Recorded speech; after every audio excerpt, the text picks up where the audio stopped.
Ipinagpatupad na ng mga hakbang sa pagtitipid ng enerhiya ang iba't ibang ahensya ng pamahalaan kasabay ng tumitinding tensyon sa gitnang silangan. Yan ang ulat ni RR Tubise. Sa utos ni Pangulong Ferdinand R. Marcos Jr., inatasan ang mga ahensya ng gobyerno na magbawas ng konsumo ng kuryente at langis. Maagap na tumugon dito ang DOJ.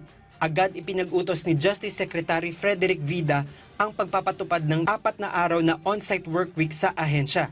Mula Lunes hanggang Huwebes lamang papasok sa opisina ang mga manggagawa habang work from home naman sila tuwing Biyernes. Pero mananatiling bukas ng 5 araw ang mga frontline services ng ahensya sa pamamagitan ng staggered shifts ng mga empleyado.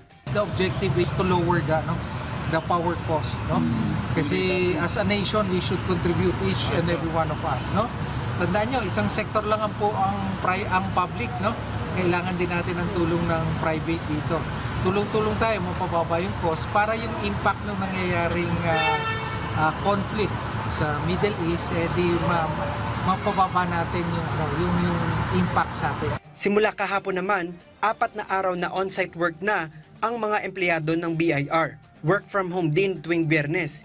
Sa kabila nito, mananatiling bukas ang revenue district offices at frontline services para sa mga nagbabayad ng buwis. Samantala, tiniyak ng PhilHealth na hindi maapektuhan ang serbisyo sa mga miyembro. Ipapatupad man ang compressed work schedule, magpapatuloy naman ang operasyon ng mga local health insurance offices, hospital desks, claims processing at PhilHealth Cares nurses. Sa Department of Education, ipinag-utos din ang pagpapatupad ng mga energy conservation measures. Kabilang ang paglilimita ng paggamit ng aircon, pag-off ng mga kagamitan kapag hindi ginagamit, at pagdaos ng mga virtual meetings. Hindi apektado ang mga klase dahil magpapatuloy ang mga guro sa kanilang regular schedule. Sa hudikatura naman, ipinatupad din ng Supreme Court ang flexible work arrangements. Pero tiniyak din nila na may mga empleyadong mananatiling naka-duty sa mga opisina upang masiguro ang tuloy-tuloy na serbisyo ng mga hukuman.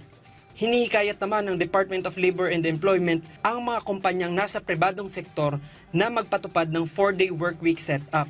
Pero anila, dapat pag-usapan muna ito ng mga employer at mga empleyado bago ipatupad. Kung sakali, kinakailangan nilang maisumite sa DOLE ang bagong arrangement para ma-monitor ang implementasyon nito at masigurong hindi ito lumalabag sa labor code. Binigyan din ng kagawaran na dapat voluntaryo mula sa mga manggagawa ang pagsunod sa 4-day workweek setup.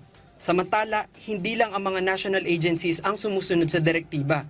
Sa Malabon, nagpatupad na rin ng 4-day workweek ang city government.